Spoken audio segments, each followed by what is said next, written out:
আসসালামু আলাইকুম। প্রতিদিনের রান্নার আরও একটি রেসিপি নিয়ে হাজির হয়ে গেলাম। আজকে আমি আম্মুর রেসিপিতে লইটা শুটকি ভর্তার রেসিপি আপনাদের সাথে শেয়ার করব।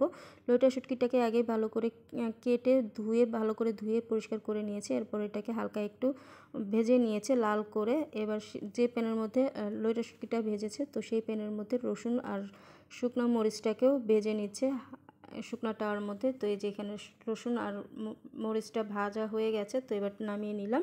তো ঠান্ডা হওয়ার পরে প্রথমে মরিচটাকে ব্লেন্ডারে ব্লেন্ড করে নিবে। আর আজকে এই ভর্তাটা বানাবে পাটায় বেটে। তো যদি শুকনো মরিচটাকে ব্লেন্ডারে ক্র্যাশ করে নেওয়া হয় তাহলে কিন্তু খুব সহজেই এই ভর্তাটা বেটে নেওয়া যায়। তো এই যে এখানে রসুন আর শুকনো মরিচটা গুঁড়া করে নেওয়া হয়েছে, তো এই যে শুকনো মরিচটাও দিয়ে দিলাম। এবার যে লইটা শুটকিটাকে ভেজে রেখেছিল, তো সেই শুটকিটাকে ব্লেন্ডারে ব্লেন্ড করে নেবে, একদম গুঁড়া করে নেবে। তো আপনারা চাইলে কিন্তু এটাকে পুতা দিয়ে কিন্তু ছেঁচেও নিতে পারেন। তো এই যে আমরা একদম গুঁড়া করে ফেলেছি এই লইটা শুটকিটাকে। তো এখন প্রথমে শুকনো মরিচ আর রসুনের ভর্তাটা তৈরি করবে। তো এখানে পরিমাণ মতো লবণ আর সামান্য একটু পানি অ্যাড করে দিয়েছে। এবার এই ভর্তাটাকে বেটে নেওয়া হচ্ছে।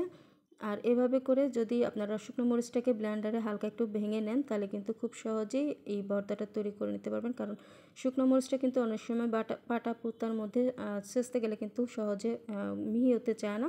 তো এই জন্যই আসলে আমরা এভাবে বেটে নিলাম। তো আমাদের ভর্তাটা হয়ে গেছে। তো অর্ধেকটা ভর্তা তুলে নিয়েছি আর বাকি অর্ধেকটা পাটার মধ্যে রেখে দিয়েছিলাম। এবার সেই পাটার মধ্যে যে শুটকিটাকে গুঁড়া করে রেখেছিলাম, তো শুটকিটাকে সামান্য একটু পানি দিয়ে মিশিয়ে কিছু সময় রেখে দিয়েছিলাম।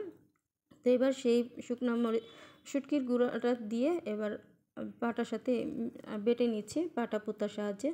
তো যে বাটা হয়েছে, তো এবার সব কিছু একটু নেড়ে চেড়ে মিশিয়ে দিল মরিচের সাথে। তো এইবার কাঁচা পেঁয়াজটা দিবে। তো আপনারা চাইলে পেঁয়াজটা কিন্তু ভেজে নিতে পারেন, তবে কাঁচা পেঁয়াজটা দিলে এই ভর্তাটা খেতে বেশি ভালো লাগে। তো এই যে পেঁয়াজটাকে হালকা একটু বেটে নিয়েছে, এবার পেঁয়াজের সাথে লইটা শুটকির ভর্তাটাকে ভালো করে মিশিয়ে নিল। এবার আরেকটা ডলা দিয়ে নিচ্ছে। তো এই যে এভাবে করে যদি আপনারা ভর্তাটা তৈরি করেন তাহলে কিন্তু খুব সহজভাবে আপনারা ভর্তাটা তৈরি করে নিতে পারবেন কোনো রকম ঝামেলা ছাড়াই। তো আবার চাইলে কিন্তু আপনারা ব্লেন্ডারেও কিন্তু এই ভর্তাটা তৈরি করে নিতে পারেন একবারে। তো এই যে আমার ভর্তাটা তৈরি হয়ে গেছে।